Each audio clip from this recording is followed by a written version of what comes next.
This is VSiN, the sports betting network.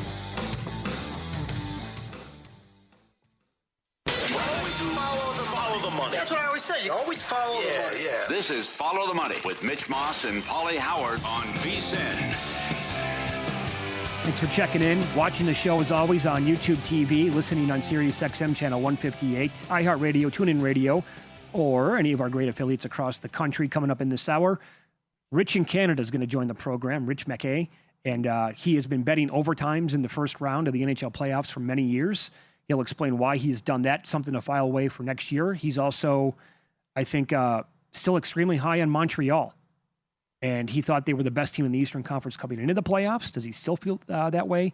And Jonathan Davis on the NHL as well, coming up in about a half an hour. We do have some really good matchups today in Major League Baseball. And dare I say, on paper, Paul, on paper, one of the best pitching matchups that we could possibly get this entire year. Mm-hmm. Max Fried's going for the Yankees as the Pinstripers are in Milwaukee to take on Jacob Misiorowski and the Brewers.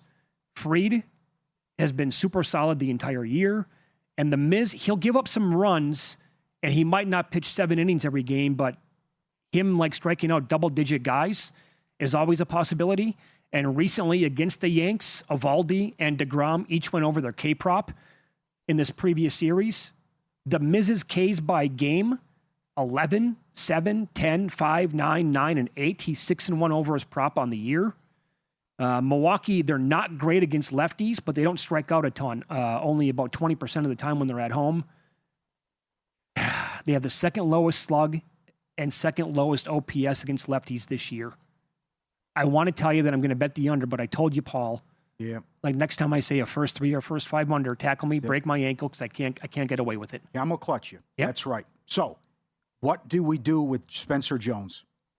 And what are you hearing about this kid? People are calling him basically the left-handed hitting version of Aaron Judge. Oh, come on. Because now they have like 2 6'7" guys in the lineup, and he's got tons of power. He also can run 46 bombs, 36 stolen bases, last 149 games. Wow. Hello. Yeah, no kidding. So I can't wait to see if this kid lives up to the hype as well. 24 years old. They're number 6, the number 6 prospect according to MLB.com. And that leads all minor leaguers to 46 bombs since last year. That's crazy good, but do you want to take a chance on doing anything with him in his first game against the Miz, who throws 103 miles an hour? Other than McConaughey, these guys usually struggle out of the gates. Yeah. That's right. I would actually, I what about just like the Yankees are kind of cheap in this game because Misiorowski's going for the Brewers? Yeah. Yankees are red hot. Fried's on the mound, and they're laying like a quarter. Let me get the latest here on the screen. See if it's how long does he go, too? You know, Yankees make him work, throws a lot of pitches, couple walks, could be out of the game by the 5th. Yeah, I see $1.25 out there, even lower than that, in fact, as I go across the screen.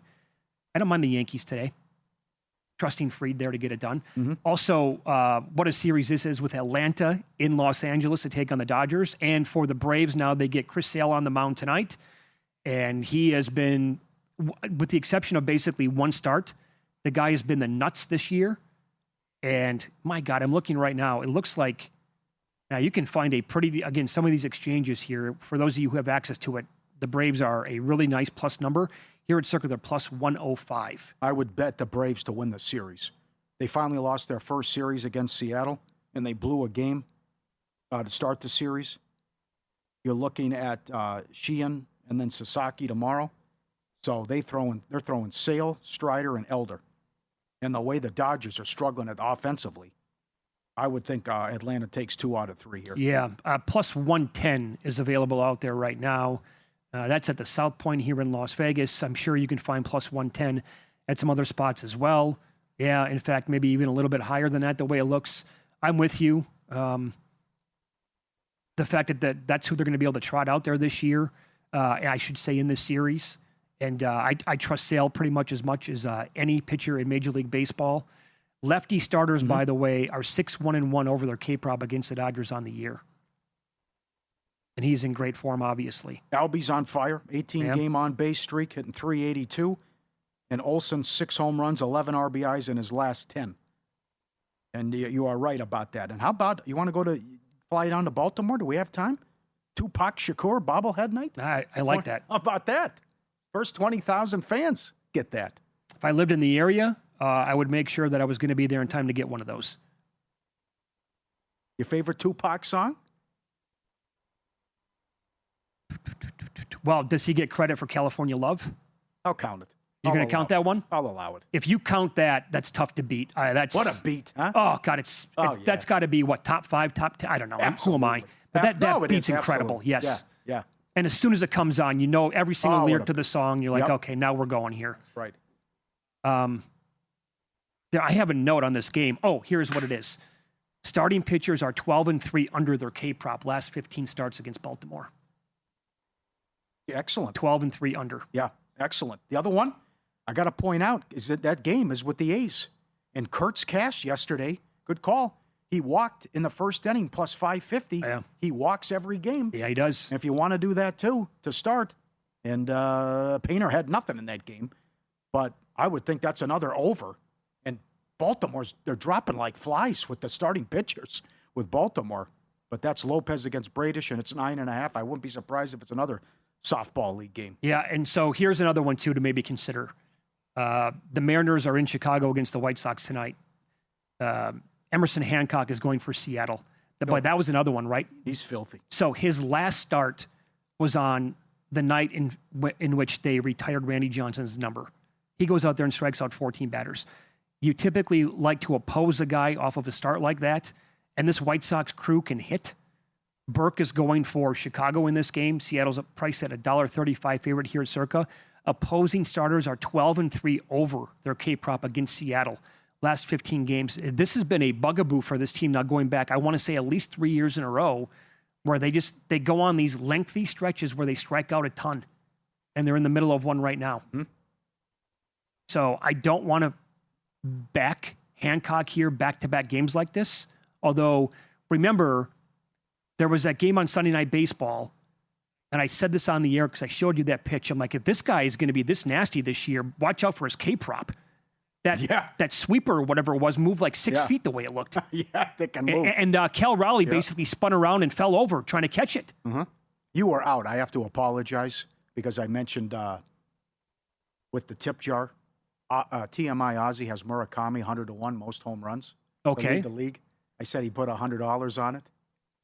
He said, I got phone calls from everyone. Is everything okay at the dealership? Are you all right? I don't bet $100 on anything. He was pissed off. He called me. So he has more than that on it. I got it wrong. But that was a good job by him. And he's looking good there. If Murakami can keep it going as well. What do you think the number was on Matt Olson for the Braves a week ago? Yes. Or 2 weeks ago, whatever it was. Yeah. Because he had 54, I think it was in 2023. And then he really fell off of that pace in previous years. And now he's right there and going bombs away. And we had a viewer reach out the other day and said, hey, I just took some 65-1 on Olsen to win the National League MVP. He was still 30-1. I didn't get involved because, again, Ohtani, I think, is probably going to have to get injured. Still, it's a fun sweat. Yeah. Right? How can the Red Sox be favored? I don't know that. Yeah. They were favored yesterday, and they're favored again today. I don't understand it. Is it because you of respect the race? That's 13-1 last 14. You know, it's like the guy, Mr. ACL, who he tweeted. He goes, people just look at the starters, and then that's how they handicap, and there's much more to it. But you just can't look at the starters and say, okay, I'll go early here. The Red Sox have the edge. I mean, this is a mismatch on paper, and how good one team is playing, and that streak came to an end by one only, as the Red Sox got 4 runs, where they allowed 3 runs or fewer. Yeah. 3 runs or fewer, rather. So a 13-1 run. But again, the pomp and the circumstance tonight is going to be awesome. Put the game on Nesson. This is great. Wade Boggs, Carlton Fisk, Pedro, Poppy, Jim Rice, Yaz, all throwing out the first pitch. What? 125th year anniversary of the first ever Red Sox home game on this date. All living alumni with retired numbers will throw out a ceremonial first pitch. Oh, well, then there you go. That's beautiful. And you're trying to tell me you want to bet against the Red Sox then? Yeah, well, it's still a crap product with the team. By the way, can we put that on the screen again? Look at this with the betting analysis. You're getting Tampa Bay, who you did this the other day with the ROI. Yeah. You're up more than 13 units betting Tampa Bay in every game this year. And by the way, remember, there is a team, or we have multiple teams every year in baseball at the beginning, that if you ride them out for the full year, If you catch on early enough, you can be up like 30 units at the end of the year. Maybe Tampa Bay is going to be that team for the full year. Meanwhile, the Red Sox are the exact opposite. You're down 11.5 units betting them this season. So you can grab plus 112 right now on Tampa, and you want to go against the Boston baseball gods in doing so? Yeah. Little bit of a dilemma there. All right, come on. Messick bounce back. Our guy's going against the Twins. Well, I hope so. Hot prospect for the Twins. He's at only $1.50 at home. I don't mind him either. And the Twins are in a funk as well. And Vlad, by the way, hitting 400 career against Detmers. Okay. That's another one, too, to throw in there as well. And, boy, this Giants team. Oh, this offense. Just putrid. Oh, they're terrible. Yep. And Nelson, Mets favored, $1.30 on the road. Nelson has been atrocious at home. And Soto has done well against him. Just horrific numbers for Nelson at home this year. I will point this out quickly here. 2 guys with high K props tonight. Luzardo against the Rockies in his career. Against this Rockies lineup, 50 plate appearances, a 42% K rate. And Dylan Cease goes against the Angels lineup. In 106 plate appearances, he has a 40% K rate. I didn't bet either guy. I would consider doing a parlay of both guys getting double digits tonight. Yeah. Just for let's go, bombs away, let's get nuts and have some guts. Getting close. 3 World Cup matches. Game 5 NBA Finals. We're taking over Circa June 13th, 1-5. Open bar. All you can eat food. Don't miss out. VSiN.com/Beyond the Booth. Derek Stevens, Mike Palm, hanging and banging. VSiN.com/Beyond the Booth.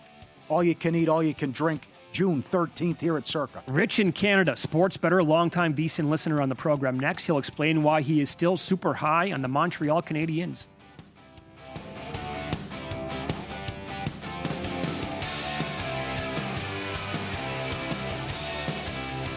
So you're listening to this podcast because you want an edge. But what if I told you you're only halfway there? You've got the mindset. Now it's time to get the toolkit to match. Here's the thing. Pro bettors spend thousands on data and tools, but what they don't want you to know is you can get the same edge for a fraction of the cost with VSiN Pro. With VSiN Pro, you get access to expert picks, public betting data, prop projections, powerful tools, analytics, and more. Tap the link in the description and see why thousands of bettors are already using VSiN Pro to cash more bets.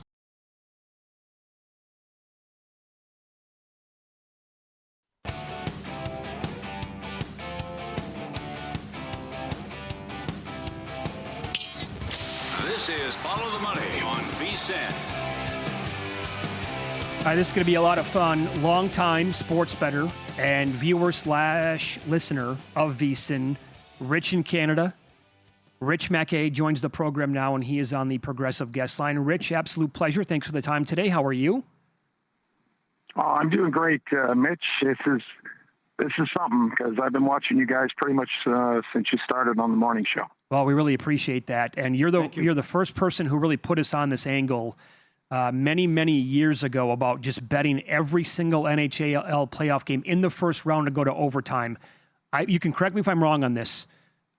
Since this show started, I think you've maybe had one losing season, going back almost now a full decade. When did you notice that this was a thing, and how long have you been doing it? Well, sports betting in Ontario has only been legal for about 3 years. So back in the day, we had our little sports lotteries, and we had offshore books.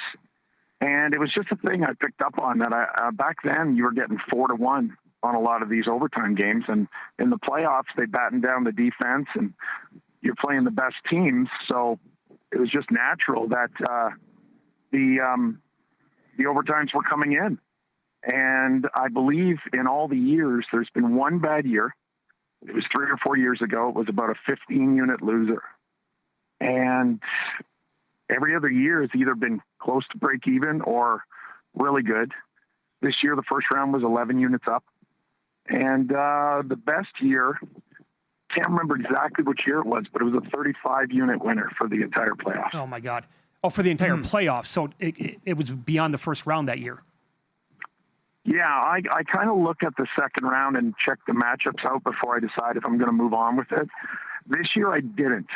I only did first round, and I'm still kind of iffy on whether I'm going to jump back in.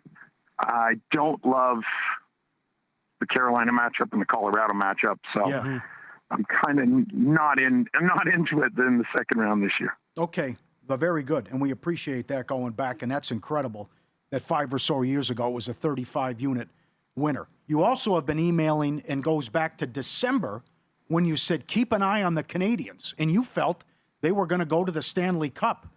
Tell us why you were so high on Montreal and your futures that you have, and why you think this is possible that Montreal can pull this off.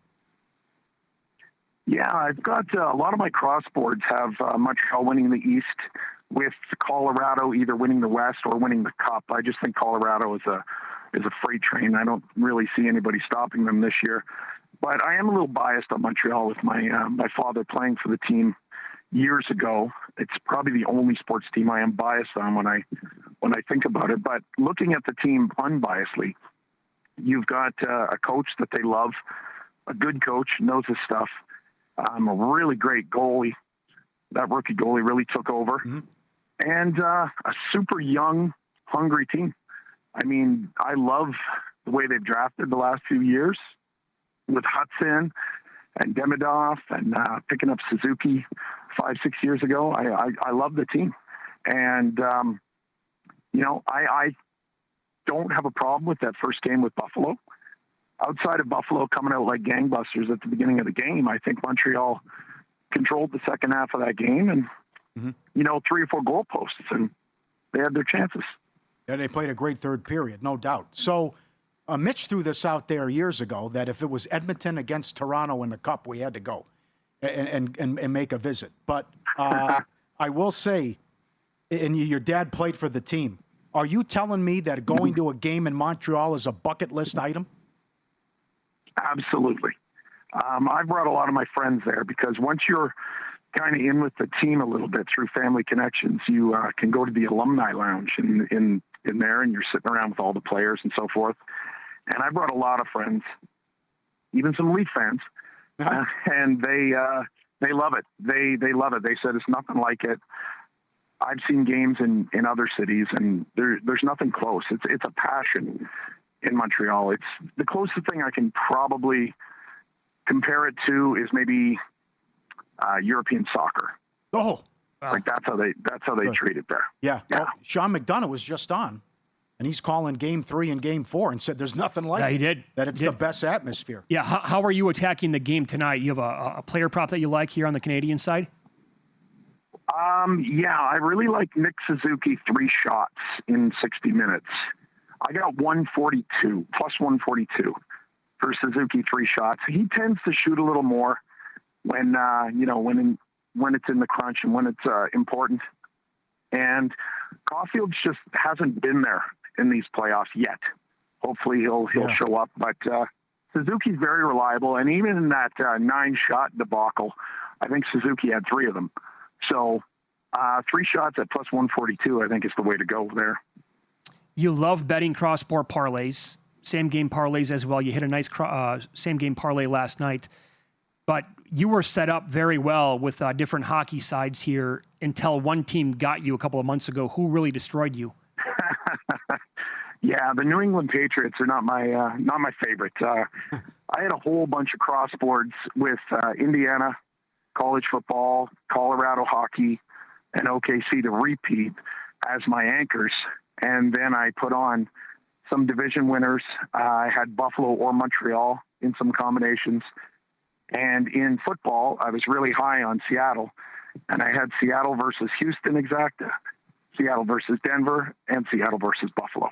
Oh. And to see what happened, how none of those 3 teams got there, and New England did with all the injuries and C.J. Stroud playing like me out there, and everything else, it was heartbreaking. I'd be live right now on Colorado and or OKC to win a few of them for sure, and they were huge. That's brutal. Yeah. That's brutal. I will take umbrage with something here in one of your emails. So we're down to Montreal, and that's it. And the drought goes back to Montreal in 1993, the last time a team from Canada won the Cup. How many people are rooting for Montreal? We talked to Golden Muzzy. He said Buffalo is the team that Canada's rooting for because they don't like Montreal fans or the Canadians. So You're telling me most people, in your opinion, are rooting for the Habs outside of Toronto, or no? I honestly believe that outside of Toronto, because a lot of Toronto fans, including a lot of my friends that are Toronto fans down here in Southern Ontario, they have this, it's Toronto or nothing kind of a feel. But one of my best friends, he's a big Toronto fan, and he's rooting with me for Montreal. But I find outside of Toronto that the rest of the country kind of cheers for any Canadian team who happens to be there. I mean, I was rooting hard for Edmonton the last couple of years, and I think it's a Toronto thing, to be honest with you. Okay, so they're on their own island. Got it. NBA tonight as well. You've been betting the cat assists that Pauly pointed out last week. Are you going to ride that train tonight? Oh, I've been riding that thing for pretty much every game. I've been playing 6+, alternate 7, 8, up to 10. Good. In most of the games, and it's been a cash cow. Mm-hmm. And even with OG out, I think the 6 is still a good play. I got plus money at 6, and I did throw a little bit of 8 on there as well. Okay. And also, I really do like, in the other game, I had Terrence Shannon over 10.5 points, but your Opta AI, DeSumo, is kind of getting me onto that train too. So I might play a little 10 and 15 with DeSumo, because I'm seeing DeSumo at plus 240 right now for 15. Okay. Very good. Pleasure talking to you. By the way, if you want to start building new cross-sport parlays, do you have any anchors in mind for those? I'm thinking if I'm going to start fresh, it's got to be OKC in Colorado. I just don't see anybody beating either of those teams right now. Yeah. And and I do have a nice big fat future on Wedgwood for the Conn Smythe. Beautiful. Yes. And by the way, right now we're going to put up a screenshot of what you sent over last night. You had a same game parlay that paid basically a little bit shy of 115 to 1, and that was in the Lakers game. I love doing some same gamers, and one of the things I really like doing is playing with the numbers, because sometimes the algorithm is a little screwed up. One of the hacks I found, especially with NFL football, if you take a couple touchdowns and take a couple overs and then do an alternate under for the game, it kind of messes with the algorithm. For example, if the game is like a 51 total and you do alt under 61, that might be minus 1,000, but it might double your outcome. Wow. Okay. And so, yeah, I like finding little things like that, and kind of like negative correlations that really pay high. And last night, I just loved a lot of the numbers. I think I had like LeBron 20 and Hatchmore 15, and yeah, it was good times. Yep. We're showing it right now. Yeah, that was awesome, Rich. Thank you, and best of luck this weekend, okay? All right. Thanks a lot, guys. Pleasure. There you go. Rich Mackay from Canada. We'll continue talking hockey up next. Best bets from Jonathan Davis on the program coming up.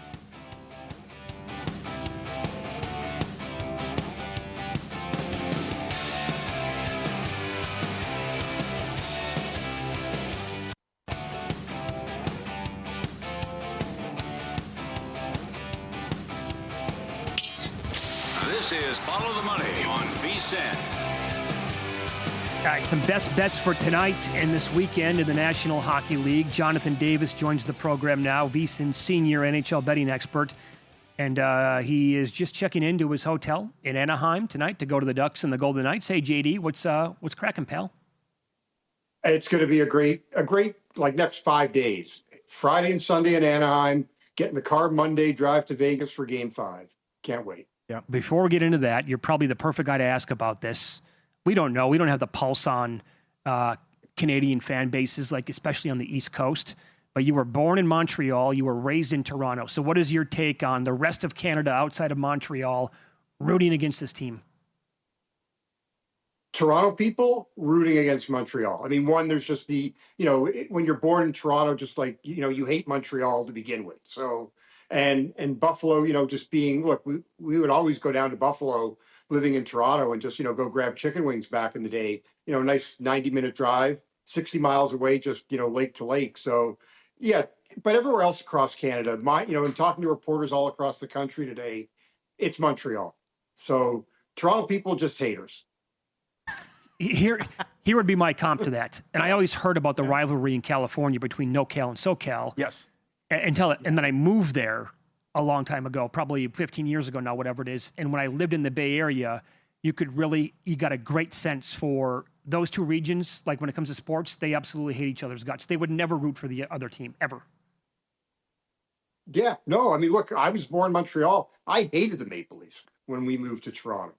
I hated them. It was just, so I get it. But, the Leafs again out. And look, it's been an interesting about an interesting week for Toronto, who goes from hiring the most hated executives to landing the first overall pick in the draft coming up. Is McKenna the real deal? I would compare Gavin McKenna to Connor Bedard. I think what you're going to see from McKenna is likely a guy who can get like 60 points. The Leafs will, he'll be a power play merchant. They'll put him in good situations, like offensive zone draws. He's not a good defensive player right now. He's probably about 3 years away, kind of the way Bedard is. So, look, both these statements can be true. He will be in Toronto next year because they can't afford not to have him from a PR standpoint.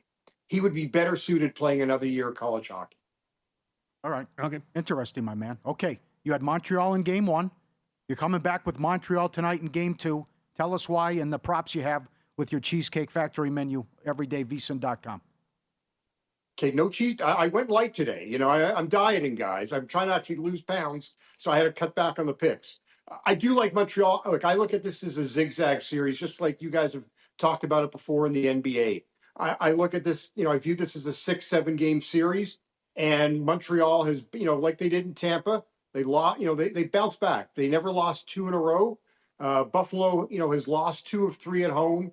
So I think I just think there's a spot for Montreal. I've also got Montreal first goal, first period, and a first period goal. In every game following a loss, Montreal scored the first goal of the first period. They also, guys, they scored the first goal in every game following a loss. And in every game that they scored the first goal, they went 4-0 in round 1. Excellent. How concerned are you that Buffalo got the power play cooking?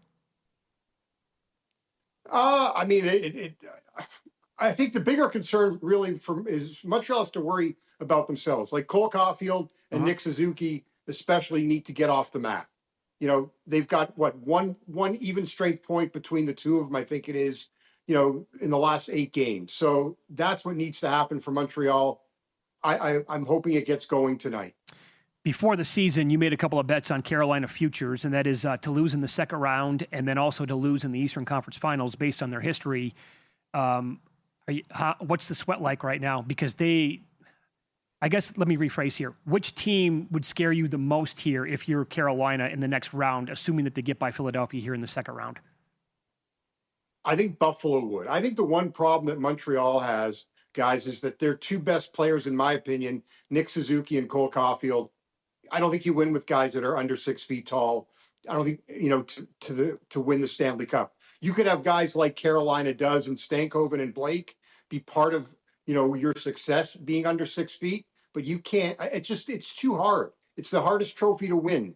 And so I really like Buffalo to win this series at the end of the day.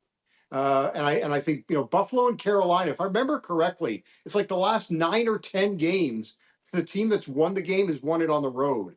I just think, Buffalo's 4 lines deep and they're quick. I like the parlay you did too, under 6.5 in Carolina with over 5.5 tonight with Montreal. And you think Carolina finishes the job tomorrow? Yeah, I do. And by the way, Montreal and Buffalo, 8 straight games, guys, with 6 goals or more. So even if you just want to play the over 5.5 straight, I think it's a good play. But yeah, I think it's over. I mean, the Flyers just look absolutely defeated.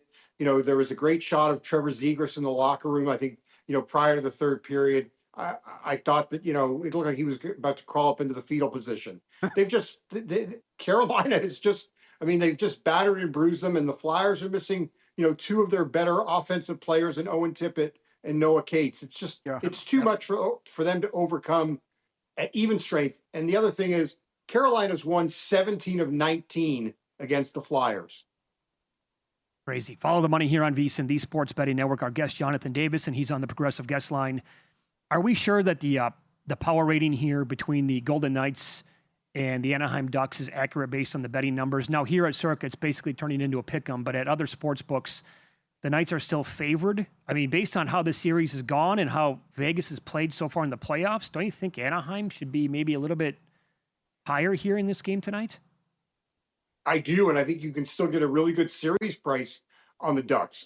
Yeah, there's no reason. I mean, take the Ducks at even money or plus money right now. I'm with you there. And when it came to, betting on the game tonight, I really kept it light. Leo Carlsson of Anaheim has had at least 4 shots on goal in every playoff game but one, including a 10-shot game in Game 1 against Edmonton. Jackson Lacombe has had an assist in all but 2 playoff games. And then on the Vegas side, Ivan Barbashev had a point in every playoff game until Game 2. So I'm going to come back with him for a point tonight. I'm not interested in picking a side tonight. It can go either way. But, and again, I look at this as a 6-game series. So, if there's plus money available, I would just keep grabbing it. Okay. And the late game tomorrow, any opinion on Colorado and Minnesota? As Mitch mentioned, the layoff. What, PWL League? Yeah, the Professional Women's League, actually. Yeah. So we have the delay here, but finally Game 3 Saturday night from St. Paul. Yeah, and look, the big thing for Minnesota is that will Joel Eriksson, their top center, return for game number 3? If they don't have him, forget it. They're 1-8 in the playoffs without Eriksson. He didn't practice again today, but John Hines, the coach, said, not a concern. They'll see what happens tomorrow, at the morning skate, and if he can go, he goes. If they don't have him, not a chance. I still think this series ends in 5. I mean, Nathan MacKinnon, I still remember the year before the Avs won the Cup in 22. MacKinnon had that tirade, in the post-game press conference where he said, we haven't won bleep yet. They go out the next year and win. He had a similar type of tirade after they got eliminated by Dallas. And, what we saw with MacKinnon, it looked like he took his frustrations of the Olympics out on 2 Americans in Matt Boldy and Quinn Hughes. He just ran them over. He said, here's my stuffy that I got, for the silver medal. And, MacKinnon's possessed. He would run over his mother to win the Cup. He is a big boy. He's crushing it. He's what, the 4th player, guys, in 40 years to have 3 consecutive 3-point playoff games. Damn, that's amazing. So door number 1 or door number 2 here, JD? Door number 1 is Nathan MacKinnon here at Circa, plus 260 to win the Conn Smythe. Door number 2 is Frederik Andersen, plus 350 to win the Conn Smythe. Which one would you go with? Oh, no, it's door number 1. I mean, and look, I feel really good. I got MacKinnon at plus 700 before the playoffs started. I just think, Freddie hasn't had to face anybody. He was good against Ottawa. I'll give him credit for that. But he's gonna have a huge upgrade in round 3. And I'm still waiting for the Freddie collapse because he hasn't been tested. This is like he's ordered a cappuccino for a lot of these games and just kind of sat back. Come on, JD. That's enough. Freddie's been great. Third goalie in the last 30 years to start 7-0. Freddie's the man. Yeah, Pauly hasn't had to do any work in this series. It's the men and the boys with Carolina and Philadelphia. You don't like Lyon either. You can play goal for Carolina. Oh, stop it. You got to get it. Lyon's good. That was a great move to put him in there. Yeah. Are you from South Carolina and you hate the Hurricanes? Is that what's going on here? No, I don't. But no, Lyon, look, ask Florida Panthers fans about Alex Lyon. Saved their season a couple of years ago. He is the real deal. No question. But look, Freddie, guys, I mean, we've seen him collapse every year.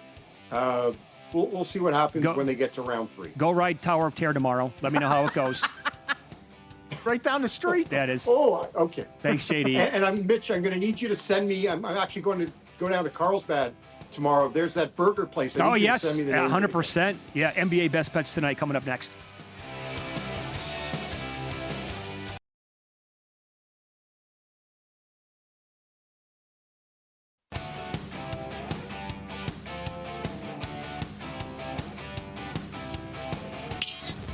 This is Follow the Money on VSiN. Get to some best bets in the NBA coming up. Doug Kazarian, by the way, top of the hour. WNBA begins That sport's his baby. He's got a ton on that sport for tonight and some season-long bets as well. I will point this out now. The NFL, we do know the official date and the time for the schedule release. It's going to be Thursday, May 14th, so next week at 8 o'clock Eastern. But the day before, Pauly, at 9 a.m. Eastern time, we're going to learn all of the international games. We already know that on Thursday, September 10th, the Rams and the 49ers will kick off from Melbourne, Australia. The Rams are 2.5-point favorites. Minus 20, by the way, 48.5. That's at 8:35 p.m. Eastern time Thursday night here in the States. Do you know what time that is in Melbourne? No. 10:35 a.m. on Friday morning. On tailgate. Right. Oh. Now, when's the last time a football player played a game at 10:35 a.m. with the body clock? That to me seems like it's going to be a first for everybody involved. Football is not a morning game. Well, if you got the West Coast to East Coast, though. Yeah, but you're still there for a clocks. day and a half. Yeah. Oh, I don't know how that goes, as how long it takes to adjust, but yeah, it's a bank job in and out. But that's. Yeah, I looked at like enough. peak hours for traffic, and it's like typical for the States. 6:30 to about 9:30 a.m. rush hour traffic lasts for a long time.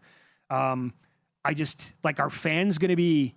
Is it going to be dead inside the stadium on a Friday morning at 10:35? No, they'll be jacked up, ready to go. I'm just They'll like be fired the up. under. I wanted to basically come up with a reason why to bet the under in the game. Yeah.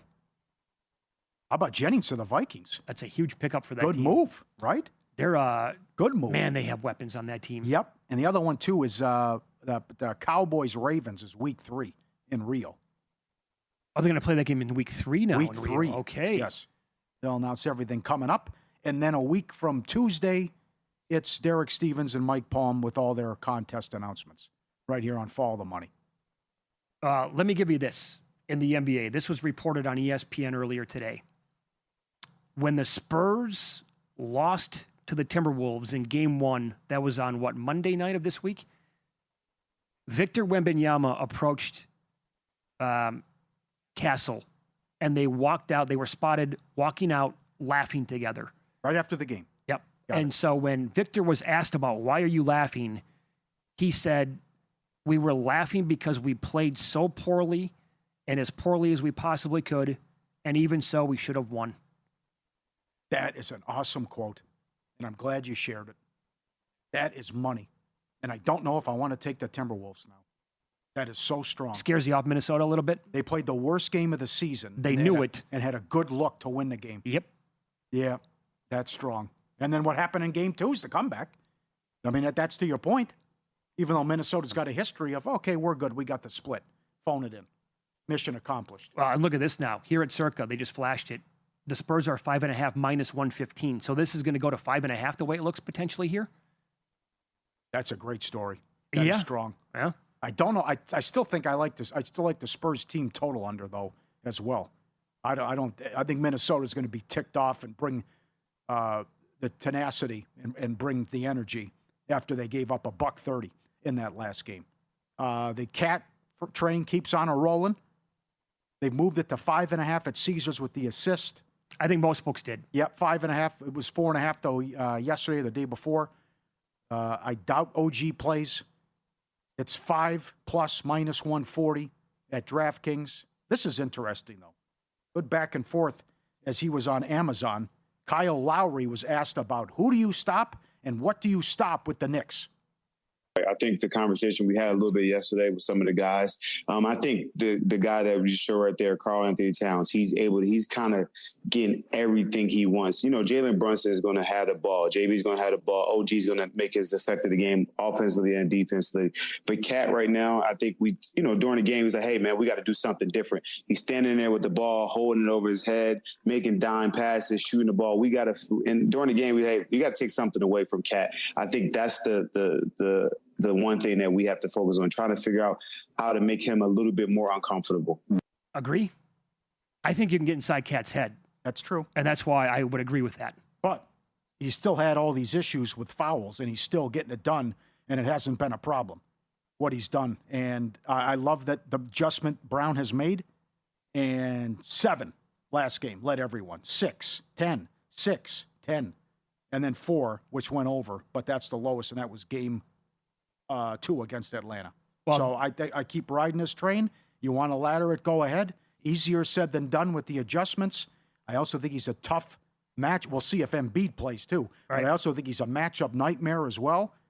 But I think the bigger concern I have is every frickin' game with the fouls, the silly fouls, and he's on the bench, and that cannot happen. But still, we've seen him where there are blowouts and foul trouble, still get it done and put up ridiculous numbers. Well, this is one-way traffic, man. I'm looking at the screen right now. So we talked about this earlier. I did play very early this morning the Sixers on a short money line price in this game. They're up to 3.5 in this game now. I mean, got to think it's Embiid too. I probably a combination of the two. Embiid's going to play, and is that official now? Ruled? All right. OG's out. He's officially out of the game. He won't play Sunday either, according to me. According to Dr. Howard. Yeah. So he 100% will not play if they win tonight too. That's another one. Well, I mean, okay, so if he's officially out, and if this number keeps climbing, it looks like it's pretty much 3.5 everywhere. If it goes to 4, 4.5, now there's juice at DraftKings on 3.5. So here we go. It's continuing. At some point, because your point earlier today was when the Stars miss games, the others step up and the other team takes them for granted. Although that's more maybe of a regular season thing. If the number keeps going up here in Philadelphia, are you going to say, I got to take a little Knicks here?